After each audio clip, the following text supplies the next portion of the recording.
warahmatullahi wabarakatuh. Hello happy students, semangat pagi para pelajar hebat dimanapun berada, khususnya para peserta didik baru. Kami ucapkan selamat datang, selamat bergabung di Yayasan Pendidikan dan Sosial Ma'arif Taman Sidoarjo. How is your morning, student? Great, nice, alhamdulillah, senang sekali mendengarnya. Perkenalkan, saya Ustazah Laili Siva akan menemani dalam beberapa menit ke depan. Happy student, di era digital yang syarat akan informasi ini, kita dapat dengan mudah mengakses segala informasi, berita, bahkan ilmu pengetahuan dimanapun dan kapanpun kita berada. Namun terkadang sebagian dari mereka justru mendapatkan informasi yang tidak jelas sumbernya, atau dalam agama kita mengenal istilah tidak jelas sanadnya. Justru dengan ilmu yang tidak jelas sanadnya ini akan membawa kita pada ilmu yang menyesatkan. Nah, pada momen yang spesial ini kita akan sharing-sharing tipis. Kita akan mengupas tuntas tentang sanad keilmuan Nahdlatul Ulama. Tentang apa? Tentang sanad keilmuan Nahdlatul Ulama. Bersama dua orang narasumber yang telah hadir di tengah-tengah kita. Yang pertama adalah Ustadz Abdul Haris SHI. Beliau adalah tim pengembang bidang keagamaan di Yayasan Pendidikan dan Sosial Ma'arif. Beliau juga alumni Pondok Pesantren Tebu Ireng, Jombang, serta alumni Pondok Pesantren Bahrul Ulum, Tambak Beras, Jombang. Mari kita sapa beliau. Assalamualaikum Ustaz. Waalaikumsalam Ustazah. Bagaimana kabarnya hari ini Ustaz? Alhamdulillah khair. Pada pagi hari ini kita juga akan ditemani seorang ustazah. Beliau adalah Ustazah Umi Nadia, MPDI.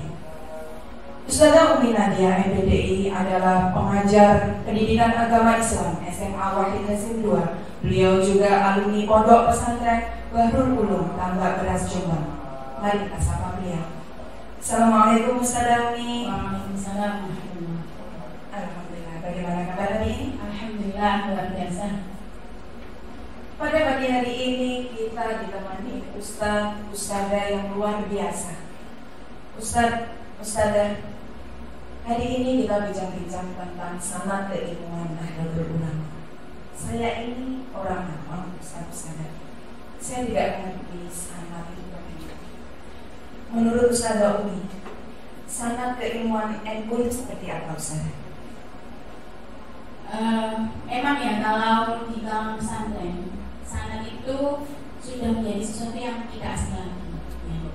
Apalagi di tradisi keilmuan Nahdlatul Ulama, sanad itu menjadi sebuah keharusan. Ya. Tetapi ketika kita seringkali berbicara tentang sanad itu, justru terkadang kita lupa untuk mengetahui makna asli dari sanad itu sendiri. Ya. Jadi sanad itu secara bahasa artinya adalah tempat bersandar atau yang menjadi sandaran. Sedangkan dalam ilmu hadis, sanad itu adalah suatu rangkaian urutan yang menyambungkan kita atau yang menyambungkan sunnah itu sampai pada Rasulullah.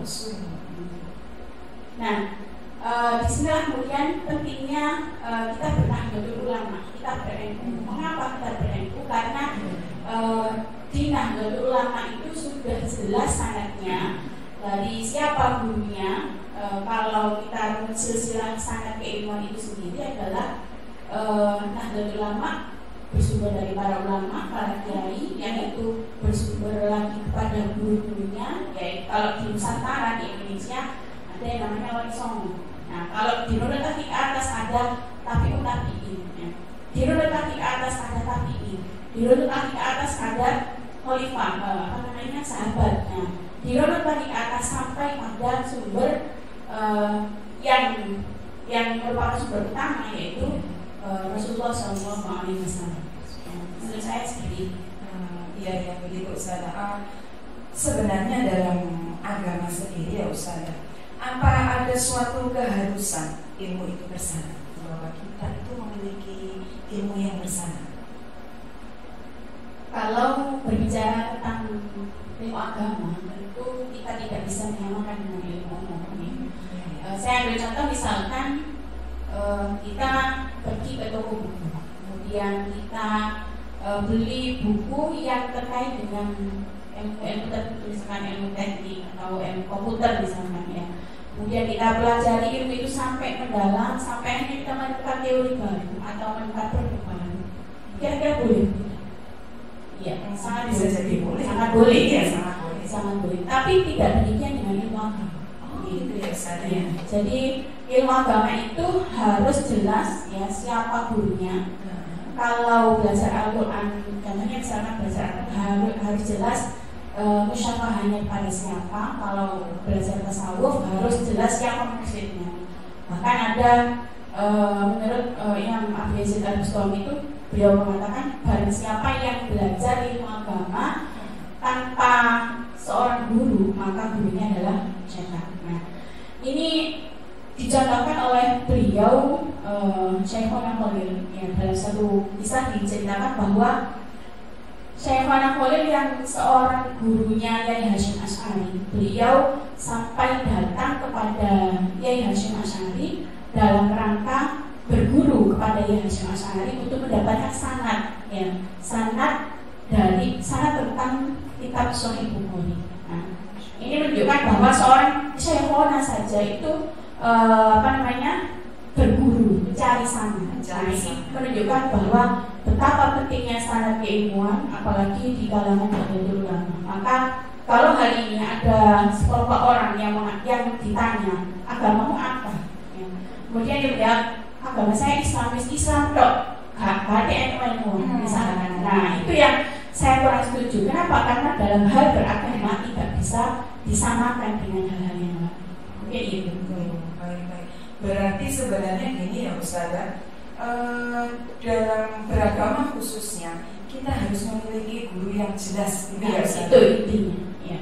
Masya Allah, luar biasa sekali. Menurut Ustaz Haris bagaimana? Tepat sekali Ustazah. Sampai Imam Malik bin Anas radhiyallahu anhu telah berkata, inna hadzal ilma dinun fanzuru amman ta'uduna dinakum. Sesungguhnya ilmu itu adalah ilmu agama, maka lihatlah siapa yang kamu ambil ilmunya. Jadi enggak sembarangan yang kita ambil itu. Guru harus jelas, ya Ustaz. Benar sekali. Baik. Lantas guru yang seperti apa yang bisa mengantarkan kita pada sanad yang bersambung kepada Rasulullah? Ya, seperti dinukil dalam kitab Nifayatul Anbiya dan Sulamul Fudolah. Di dalam kitab tersebut ada 7 kriteria tentang ulama. Yang pertama, ulama yang kita anut itu siapa sih? Satu adalah ulama yang sesuai dengan ucapan dan perbuatannya. Kemudian kalau beliaunya itu menyuruh meninggalkan sesuatu, beliau terlebih dahulu meninggalkan hal-hal yang dilarang.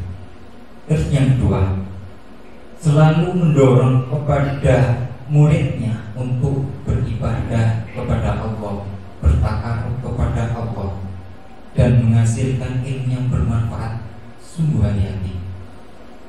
Dan ketiga, bersikap sederhana dan tidak berlebihan dalam kehidupan. Artinya bolehlah ulama mempunyai mobil, tapi tidak terlalu berlebihan. Kemudian yang ketiga, yang keempat saja, tidak berpangku pada penguasa, hanya bertujuan untuk sekedar mentaati atau menasihati tentang kebaikan. Bolehlah ulama itu bersilaturahmi atau disilaturahmi oleh penguasa atau kepada penguasa. Itu hanya bertujuan untuk menasihati, bukan untuk meminta-minta. Itu yang kita bedakan seperti itu. Yang kelima itu adalah tidak tergesa memberikan fatwa. Karena apa? Ulama akhirat itu menunggu ulama-ulama yang lain yang lebih ilmunya lebih mendalam daripada beliaunya. Karena apa? Berbeda karena hati-hati. kehati-hatiannya aja.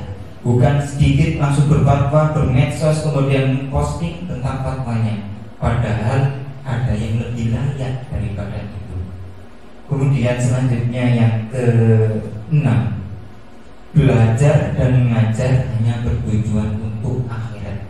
Tidak, beliaunya itu tidak berefek pada banyaknya murid atau pendukungnya, tidak seperti itu. Dia cuma billahi ta'ala, mencari ridho Allah. Terus yang terakhir itu adalah yang ke-7, selalu berpegangan kepada ajaran Rasulullah, baik secara batin maupun dohirnya. Ya, betul. Karena apa? Karena selama ini orang-orang yang ada di televisi, di tayang-tayang televisi, ulama-ulama yang ditonjolkan di televisi itu adalah ulama yang batinnya, yang dohirnya aja, selalu berkorban, ya. Kemudian memakai atau membawa tasbih yang besar, selalu bilang ke arah mana atau yang lain seperti itu. Dan di ulama akhir tidak seperti itu. Justru yang didorong itu adalah ilmu batinnya. Karena apa? Karena setiap detiknya di hatinya itu selalu berpikir kepada Allah. Itu yang disampaikan dalam 2 kitab tadi tentang ulama akhirat. Ustaz, kenapa kita itu harus berulama? Dalam artian kita harus samina wa ata'na pada ulama. Iya, karena ulama itu adalah apa yang dalam sebuah hadis, al ulama'u warasatul anbiya. Nanti ketika di hari kiamat itu syafaat itu tidak hanya di kanjeng Nabi yang Muhammad, ya, tapi juga ulama-ulama akhirat yang tadi yang kita sebutkan tadi itu juga bisa memberikan pertolongan kepada pengikutnya. Nah, ini ada cerita yang menarik juga tentang ulama, kenapa kita harus berulama, ya. Dalam sebuah cerita yang diceritakan oleh Syekh Abu Hasan Asy'ari radhiyallahu anhu, ketika beliau itu bermimpi, dalam mimpinya itu melihat ada sebuah segerombolan para nabi, ya, dan para ulama di situ, ya. Ternyata di dalam situ itu ada juga Nabi Musa. Nabi Musa itu bertanya kepada Nabi, wahai Nabi, jenengan pernah berkata, pernah bersabda, al ulama ummati, ulama ummati ka'ambiya dari Israel. Ulama umat jenengan itu separah dengan para nabi di Bani Israel. Apakah benar? Jawaban kanjeng Nabi, ya benar. Contohnya gimana? Kemudian beliau menunjuk seorang yang namanya Al-Imam Al-Ghazali, ya. Itu dia ulama salah satu. Kemudian dipanggil sama kanjeng Nabi, hai Al-Ghazali, kesini. Ini beliaunya Nabi Musa itu ingin tahu apakah dawuh saya itu benar atau tidak. Akhirnya kemudian mohon izin kanjeng Nabi, saya mau tanya ulama yang jenengan tadi sabdakan. Kemudian Al-Imam Al-Ghazali diberi pertanyaan kepada Nabi Musa, man anta, siapa kamu? Jawabannya tidak langsung Al-Ghazali, tidak, dengan sederet namanya, nama ayahnya, nama buyutnya, sampai terakhir nama kampung-kampungnya itu disebutkan semua. Kemudian Nabi Musa mendengar seperti itu langsung, saya tadi kan tanya cuma, namamu siapa? Gitu aja. Jawab aja Al-Ghazali. Atau seperti ini, namamu kamu? Abdul Haris, itu aja. Gak usah disebutkan bin ini, bin ini, bin ini, bin ini. Gak perlu itu, ya, terlalu lama gitu seperti.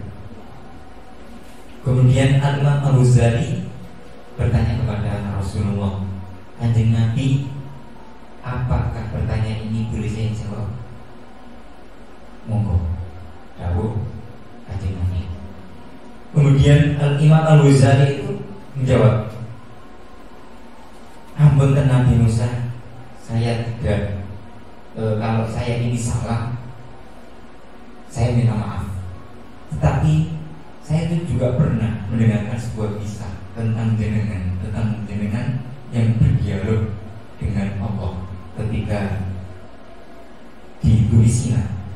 Ketika Allah berfirman kepada jenengan, apa yang kamu bawa, apa yang ada di tanganmu? Jenengan bisa aja menjawab, ini tongkat saya. Tapi kenapa jenengan menjawabnya dengan panjang lebar? Ini adalah sebuah tongkat yang biasanya saya gunakan untuk membelah hutan, yang biasanya saya untuk menternak ternakan, atau untuk menelusuri jalan-jalan yang setapak seperti itu, panjang lebar. Akhirnya dengan ketika itu Nabi Musa itu agak tersenyum sibuk karena malu dengan jawaban Al-Ghazali itu, dan daunnya sabda dari Nabi Musa betul. Ternyata dawuh atau sabda dari Nabi, al-ulama atau ulama ummati ka'ambiya di Bani Israil, ulama-ulama yang berada atau yang hidup pada masa zaman Nabi Muhammad adalah seperti para nabi di Bani Israil. Jadi ulama ini Ustaz benar-benar mendidik dan membimbing yang tidak hanya di dunia ya, juga di akhirat gitu ya Ustaz. Menurut Ustaz ini bagaimana Ustaz hal yang seperti ini? Ya memang di kalangan Nahdlatul Ulama itu ada satu ajaran ya, ajaran keharusan untuk sami'na wa ta'na terhadap guru atau ulama. Maka tidak dibenarkan kita langsung belajar langsung kepada Al-Quran dan hadis. Bagaimana yang mungkin sebagian orang ada yang mengatakan kita tidak perlu belajar, kita tidak perlu belajar melalui guru, kita cukup belajar itu dari Al-Quran ya.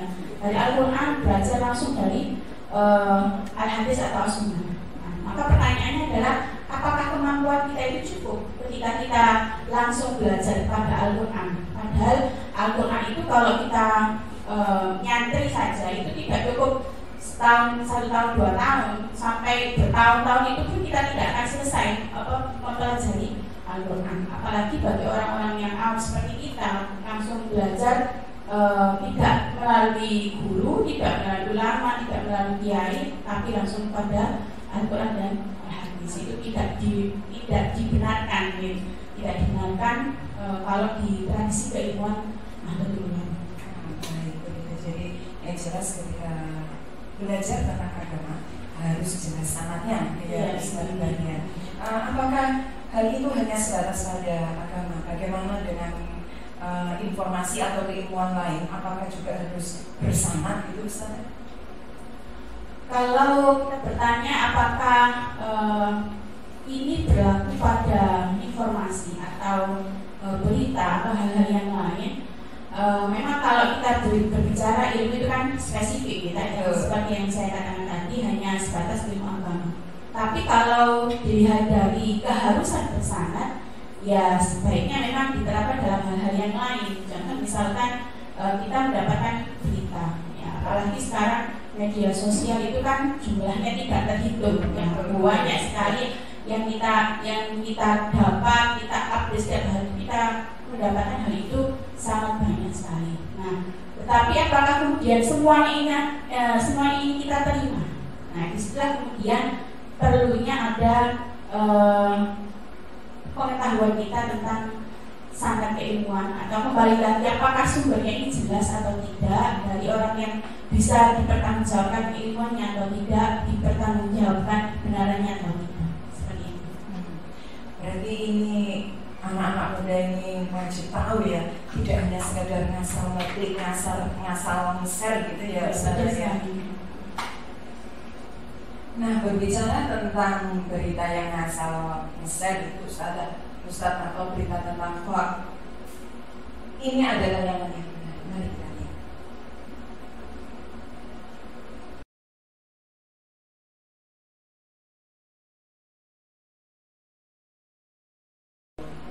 Kalau melihat tayangan itu, sebegitu berbahaya Kak Ustazah ilmu yang tidak bersanad? Ya, jelas sangat berbahaya, gitu. Apalagi informasi. Ya. Dalam satu ayat Al-Quran dijelaskan Quran surah Al-Hujurat ayat 6 yang berbunyi, A'udzu billahi minasyaitonir rajim. Bismillahirrahmanirrahim. Ya ayyuhalladzina amanu in ja'akum fasiqun binaba'in fatabayyanu an tusibu qauman bijahalatin fatusbihu 'ala ma fa'altum nadimin. Shadaqallahul 'azim.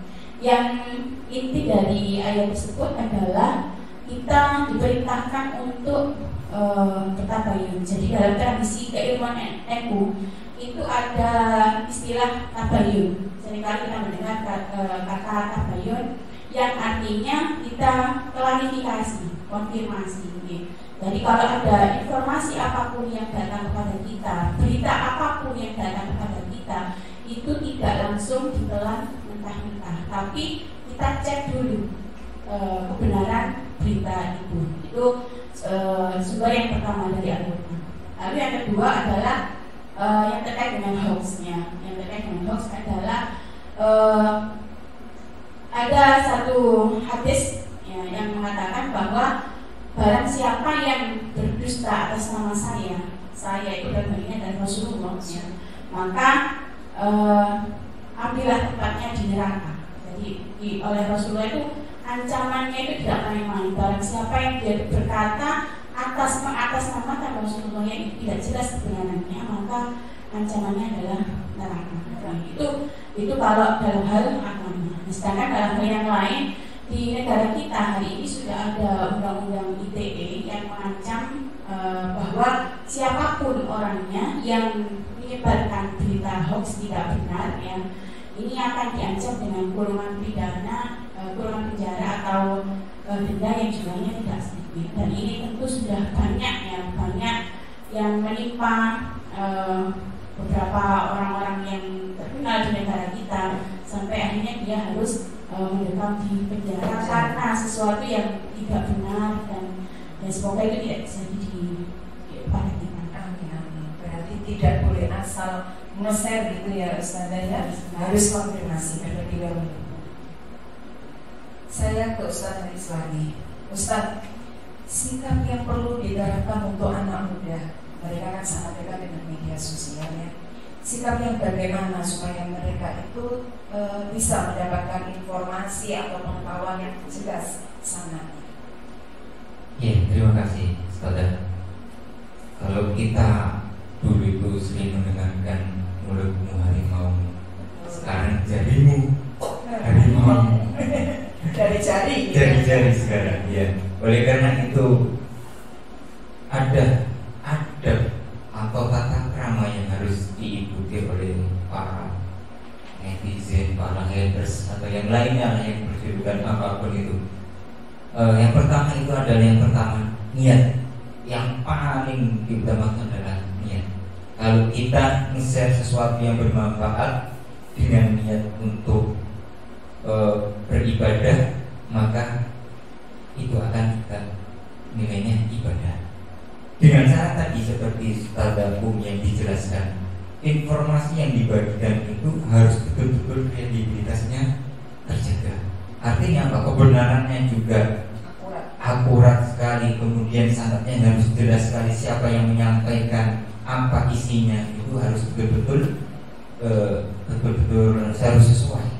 Kemudian yang kedua, harus kalau kita niatnya itu untuk bermanfaat untuk orang lain. Yang kedua itu adalah dengan sopan kita memberikan sebuah kata, tidak menyinggung ras, tidak menyinggung politik apapun, atau bahkan itu sampai melukai hati sesama manusia. Bukan sesama Islam atau umat Islam aja, tapi sesama manusia.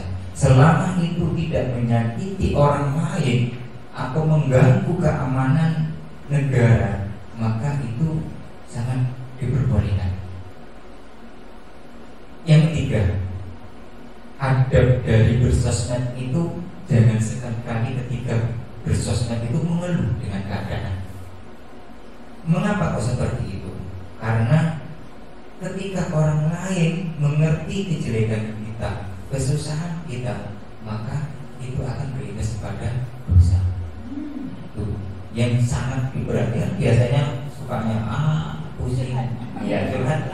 upload status itu ya. Ini yang bermasalah itu tidak diperbolehkan. Karena apa? Allah aja menutupi aib kita. Masa kita sendiri yang membuka aib kita? Iya. Tidak seimbang dengan apa yang diperbuat oleh Allah. Terus yang keempat itu adalah ketika bersosmed dalam berpose atau memberikan sebuah kayak memposting ya diri sendiri itu harus ada aturannya. Yang pertama itu dia itu betul-betul menutup aurat. Kadang-kadang kan tidak seperti itu, mandi sorot ya, terus renang di sorot seperti itu ya. Kalau dia kemudian memposting gambar tersebut, akhirnya orang lain mengetahui auratnya, dengan sendirinya itu dosa akan mengalir sampai foto itu dihapus. Ini betul-betul seperti apa yang disabdakan Nabi, betul. Ma'adahu finnar ya, tempatnya betul-betul di neraka karena mereka sudah tidak berada. Oleh karena itu ya, orang anak muda lakukan hal yang baik, lakukan hal yang bermanfaat, tapi tidak sampai menyerang orang lain, bahkan melukai diri sendiri. Bahkan kita hargai diri kita sendiri dengan bersosmed yang menunjukkan konten-konten yang bermanfaat. Itu dari kami. Alhamdulillah Ustaz, perbincangan kita kali ini sudah sampai di penghujung. Saya yakin apa yang kita bincangkan ini tidak seberapa, karena di luar sana masih banyak yang harus digali oleh siswa kita, terutama siswa baru. Satu kalimat penutup Ustazah sebelum kita akhiri. Bagaimana dengan Ustaz Haris, kalimat penutupnya? Allah silakan. Mari kita berulama,